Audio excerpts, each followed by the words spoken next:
Good afternoon and welcome to Plumpton for our At the Races Behind the Scenes Day at the races. We've got a big crowd of people here as well who are getting involved. We've got a Farrier Demonstration. That's how we're going to kick proceedings off, because it's a very important part of racing, particularly for the horse itself. The shoes, the feet. We say if there's no foot or no horse, basically, it's a very important part, just as it is for us to get our running shoes right if we were going to be a professional athlete. But Roger is here and his son Chris. They're going to give us the demonstration. So first of all, Roger, I mean, would you agree with what I said? You would, wouldn't you, that a horse's shoes are terribly important? Oh, without their feet being just right, they can't perform properly, there's no doubt about it, yeah. Roger, let's bring you right round here because we don't want to miss this actual demonstration. You can see the whole procedure of right now. He's lifting the clenches, isn't he, to remove the shoe? That's right. It's the ends of the nails. We put them down when we put the shoe on to help keep it secure. So to start off, taking it off, you've got to cut those clenches and then you can ease the shoe off, clean the foot up, trim the excess growth, and then prepare the shoe to fit. That little bit he's popped back's called the buffer. Just moving the clenches up, isn't he, so he can take them off now. These are, what are these called? That's a training shoe that's coming off. Oh, the tool he's taking it off with, they're called pullers, actually. Pullers, so they're just helping to remove it off now. And you've got all that dead hoof, so what's he doing now? He's just cleaning the dirt off and taking off the piece of the sole. That's the flat part of the foot in the middle there. He's anything that's ready to exfoliate, that's flapping, that can just trim. And now the frog at the middle, he just clean the excess off just to tidy it all up, then have a look there just to see how much foot there is to come off, cleaning that up nicely. Now could you just sort of explain in sort of human terms, it's a bit like really trimming our nails, isn't it? It's not painful for the horse. No, the outside isn't painful. It is exactly like trimming the nails. It's an extension of hair in actual fact, which is all compressed up.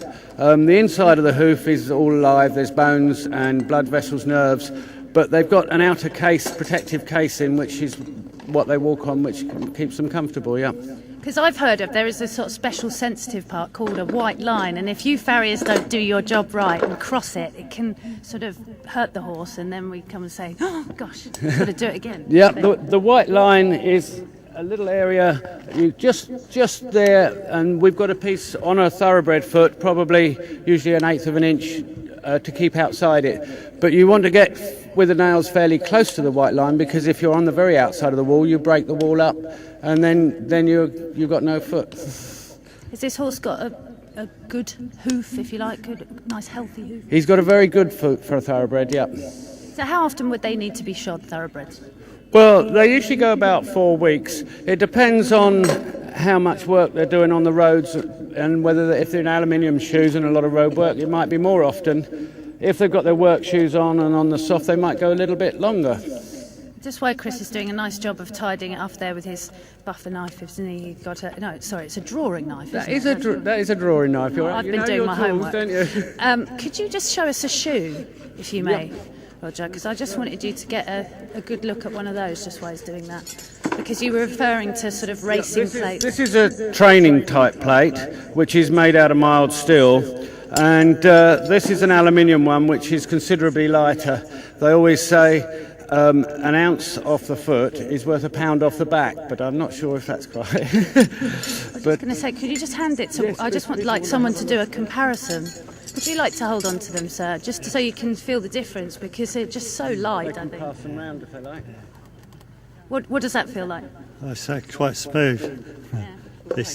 This one's a safer shoe, apparently, according to the recent. And this one's just much. Well, how does it feel to you? That's quite heavy, that one, isn't it? Yes.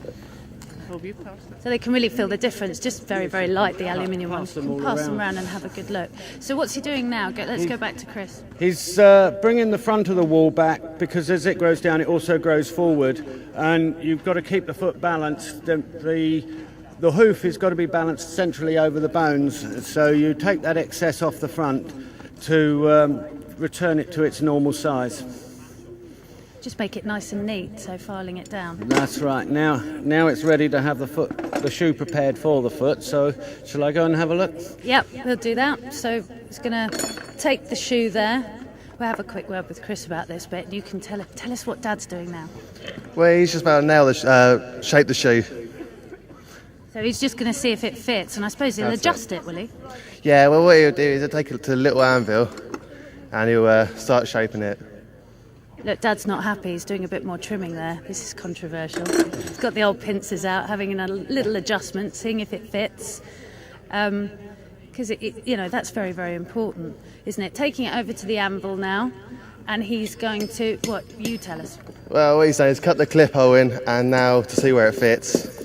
And he's starting to straighten the courses and bring in the hills a bit to make it fit. Yeah, just to get the shape right. So using the hammer just really to adjust it and get it to a suitable shape so it fits the shoe. Because you really need the shoe to fit the horse, not the other way around. That's it. It's got to be perfect. And I guess everyone's very different. Is it a difficult job? Do you enjoy it? It's difficult. It has its ups and downs each day. Depends what the weather's like, where we're shoeing. I expect some horses, I mean, he's being a very good patient, so to speak, but some aren't. Yeah, some get wound up a bit easier, or youngsters which don't know a lot, but yeah, generally all right, they learn. And I suppose as well, it looks as if it can be hard work on the old back, doesn't it? You notice it every Friday. Nice hot bath. That's it, or swim. And what about what you're wearing as well? Because it's protective clothing, they look like chaps. Or... That's it, yeah, we've got leather chaps, steel toe cap boots, and yeah. What if someone's interested in really sort of getting into farrier, becoming one? I mean, how do you go about your apprenticeship and training? Well, you've got to do a year's pre-farrier course, which you have to make 8 pieces of steel, and like different bits, like set-eyed hooks and bow shackles. And then you've got to do an online test, which I say it takes a year, and then you've got to go about finding your apprenticeship, because you go do an exam after the course where you've got to make a specimen as well as have a board. But yeah, then you've got to find your apprenticeship, and easier said than done. It's a very skilled job as well, isn't it? Because, you're under pressure time-wise. If a horse were to spread a plague down at the start, you haven't got long to whip one on. No, there's a lot of pressure. Especially with the TV cameras pointing at their faces, as I've seen recently. No, it's hard work. And what about the fact that you're, here for this demonstration today, cold shoeing, but you could hot shoe, couldn't you? You could use, I've forgotten what it's called now, but a furnace, basically. That's right, yeah. Well, with the racehorses, you always do them cold because, well, they're all usually in stables and you've got a long way to walk. You're not near a fire. Plus, I mean, they're aluminium shoes normally when they're racing, so... but when we're at, like, riding schools, show jumping yards and other yards, we tend to hot shoe all the time. Okay, and how many, just popping in there, the nails are going in. What's your dad doing there? How many would they go in, and how does he actually put them in? Well, it depends on what sort of horse, really. He'll be putting 4 in the outside, 3 in the inside, just to make it more stable. I mean, a good footed horse, like at riding school, you tend to put 3 and 3. Mm-hmm. It just helps it stay on a little bit. Okay, so they should stay in place, really, shouldn't they? That's it, yeah. I mean, the fit generally, you shoe them a little bit tighter than you would a riding school because they're going at a fair gallop and the feet are going all over the place. So it's very easy to hook shoes off if you're not careful. But it sounds like a good job and you enjoy it. Yeah, I love it.